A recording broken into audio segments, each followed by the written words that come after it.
a special presentation from Coral Castle TV. Today is a very special day on Coral Castle TV. Today, I am opening the vault of my personal UFO pictures, videos, and testimony for your consideration. Every picture that you will see was taken by me personally. Every video you see was taken by me personally.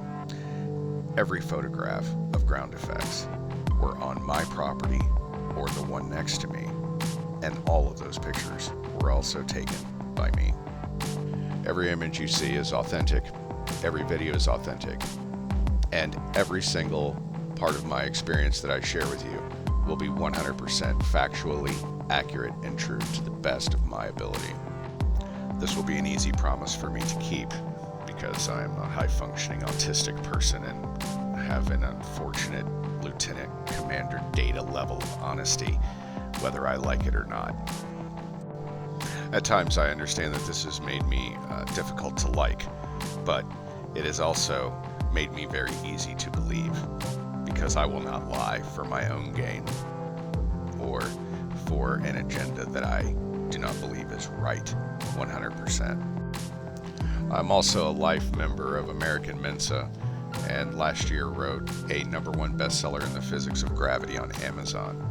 So I am also not a stupid man or am prone to believe things which are fallacious in nature.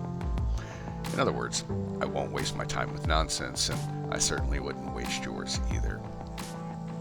What prompted the making of this video in the first place was the fact that I had been over on the Coast to Coast channel, and there was a live feed about how people could seemingly summon UAPs, unidentified aerial phenomena, that they could actually kind of what appears to be get a UFO to appear in front of them by just simply looking there or asking them to. And people are very skeptical of this, and I think rightly so. And I posted my own experience. I said, you know, I have had this happen to me. I know that this is a real thing, and just so you know, that does happen. And of course, some very smart person out there said, well, either you post a video or it's BS.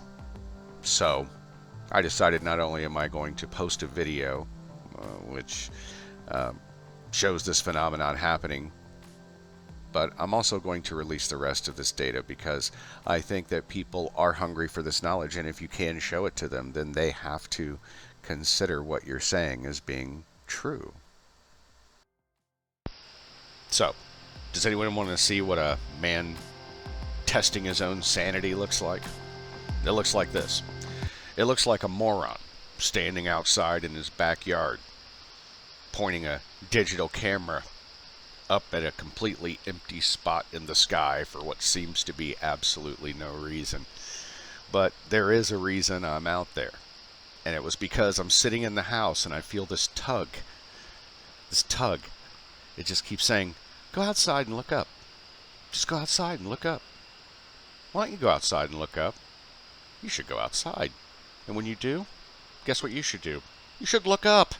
And so it's just nagging me. And so finally I'm like, okay, I'm going to go outside and look up. So this feeling goes away. And I'm standing here and I'm standing there and I'm feeling like an idiot. Okay? But I said, you know what? I'm just going to stand here until something happens. And I'm just not going to move. And I'm just going to keep recording as long as I can. And this is broken up into two bits because my camera wouldn't record that long at a stretch, so I had to break it up.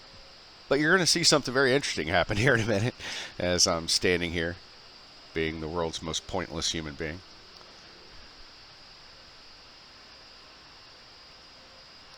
You're going to see it appear right in the center of your screen.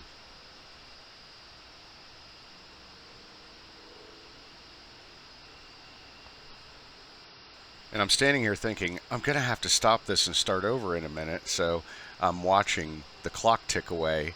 And right as I look up at the last second, Oh, look at that. Wouldn't you know it, there's a little light that starts to appear in the distance. That appeared exactly where I was watching, out of nowhere. And later on, you'll see that this light gets very much closer, and you can see a lot more about it. But this phenomenon is real. I was standing there looking out at nothing because something told me to, and when I did, this light appeared in the center of that frame. It's a real phenomenon. As these lights got closer, they exhibit strange shapes, strange movements, strange configurations. They seem to change shape. They move incredibly fast from one spot to another with seemingly no effort between it. I took this photo in April of 2007 from my own backyard. I was playing wiffle ball with my son in the backyard when we spotted a grayish, copperish cylinder, a cigar-shaped object that was hovering horizontally in the sky. And as we were watching it, these two military jets flew by, and this object went from this coppery, grayish, scratched-looking metal to glowing bright white, and then turning at this exact 60-degree angle when I snapped the picture, and then immediately flew out of sight, and the jets were not able to capture it. They were left in the dust. I personally witnessed an altercation between the United States Air Force and a daytime UFO, and I saw how immediately outclassed that they were. These two jets came flying out. The leader tipped his wing, showed his belly of his plane to the UFO, and this is when the UFO started glowing bright white and went from horizontal to 60-degree vertical, and then it immediately just jumped out of sight, and it just left the jets behind in the dust. Now, I'd like to state for the record, I don't have anything against the United States government. I don't have anything against what they choose to do with this subject, but to deny its existence is an insult to the intelligence of people who should be informed of better, and also it is an insult to people like me who have been abductees and contactees and experiencers for many, many years of our lives. It is like saying that our existence is a fairy tale, and that's simply not true. My first abduction experience happened when I was a small child. I was living in Ohio with my parents, and I went to bed as I want to say I was about 6 years old, wearing my very cool Spider-Man pajamas that I was very fond of, and I was actually starting to grow out of. Well, I go to sleep in those pajamas, and I wake up, not in my bed, but standing out in the backyard. And it's wintertime, and I'm standing in just my underwear in the snow, right in the middle of my backyard. And when I come to myself, I'm standing there looking up into the sky, and I don't know why. It's daytime. I can see the sun coming up, and I'm not cold, but I look down and realize I'm standing in snow, and I don't know why. And I don't know where my pajamas are, and I don't know where anyone is, and I don't know how I got there, and I'm just standing there frozen, just taking it all in. And I look down, and right beside my left foot was a little UFO toy, a little saucer that I used to like to play with. It had a little capsule on the top, and you could put a little guy in there, and I loved that toy, and it was sitting right beside my foot in the snow in the backyard, when that isn't where that toy was. And now my parents come tearing out the back door. My mom and my dad are coming out, and they're like, "What are you doing out here? Where have you been? How did you get out here?" And all I can say is, I don't know. I don't know. It's all I could say over and over is, I don't know. I don't know. So they get me inside. I've got a blanket around me. My mom makes me some hot chocolate. I'm sitting there warming up and just listening to them talk about me as though I'm not there. And my mom said, "Oh, he's a sleepwalker." And he said, "I don't think that he sleptwalked." And she said, "Well, how do you know?" And he said, "Well, we had to unlock the back door to come out here in the yard."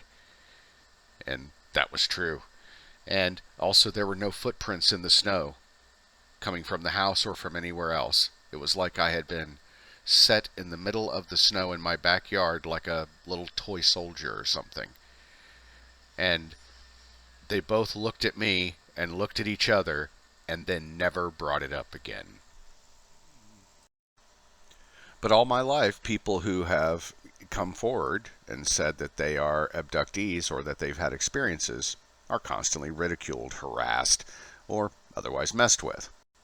So I decided upon a plan that I was going to create a chain of evidence, not just a video, not just a fuzzy picture, but that I was going to get video and that I was going to take great close-ups of these unexplained aerial phenomenon, and I was going to put them together. But then something else started happening, which made my mission become very clear. What I found were not just UFOs, but UFO footprints. And these footprints come in the form of ground effects, which are left behind in symmetrical, fractal patterns, burned or pressed into the ground. And I have been able to connect the lights that I have witnessed and recorded in the sky with the shapes that are left on the ground during the time of their sightings. This recording was from around 2007 or so, and it shows this light that just every single night for weeks at a time would just simply hover over the entire neighborhood. And while you can't, there's my neighbor's house right there, and I'm filming from across the street.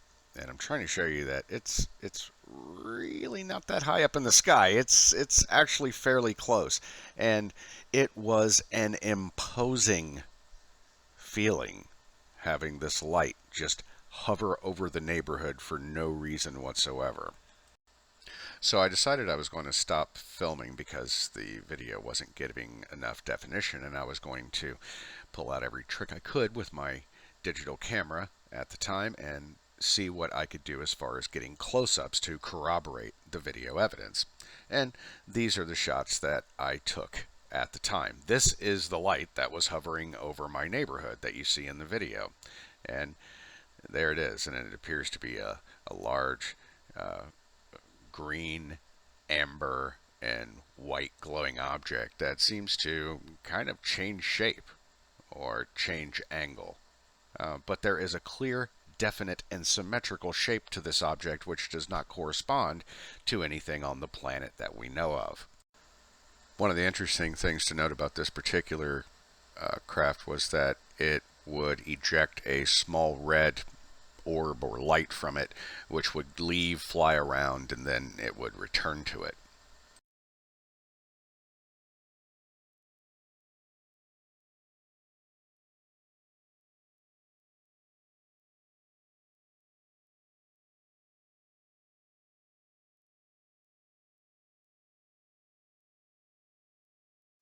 One of the other things I also began noticing was that in my pictures, the shapes that I was seeing in the sky, I would also see reflected on the ground.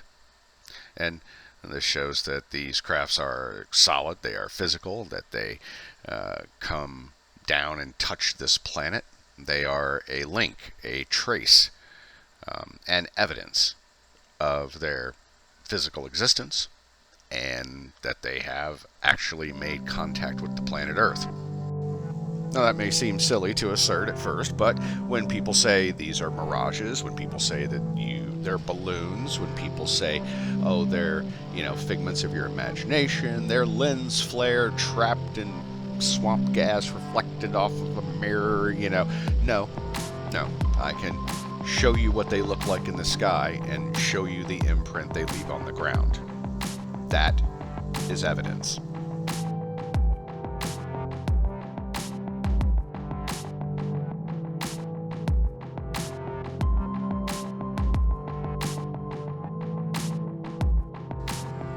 Okay, now this one was a little freaky. I'm standing in my own backyard and I'm looking at my neighbor's house, my next door neighbor's house.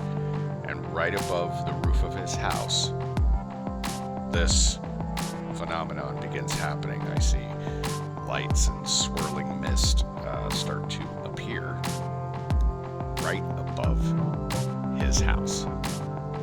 20 feet away from me, this is happening. And I did not understand this at all. And I just did my best to try to record it, stay still, and stay quiet. And then whatever this was just went away as silently and quickly as it began.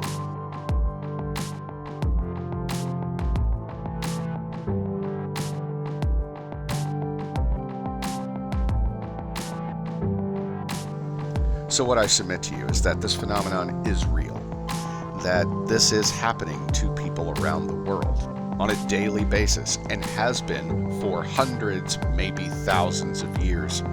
And if we will not wake up to the evidence and say, yes, there is a valid concern that there are non-Earth entities which are visiting this planet, leaving behind trace effects and using technology that we cannot possibly match, well then, I think if you don't see that after taking a look at evidence like this, then you are not being objective, and you are not being logical, and you're not being fair. And to me, the even worse crime is you're not paying attention. I'm going to sign off the narration portion of this video now, and I am just going to let it run and replay some of the pictures that you have seen in the video, and I hope you enjoy what has taken me many years of my life to record and to process, to bring to you, and the experiences that brought them to you in the first place. I'm very grateful to have you with me, and I hope that you please accept this evidence and in the spirit in which it is given, which is completely generously and without any thought of gain whatsoever. The truth is its own reward. Thank you.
you.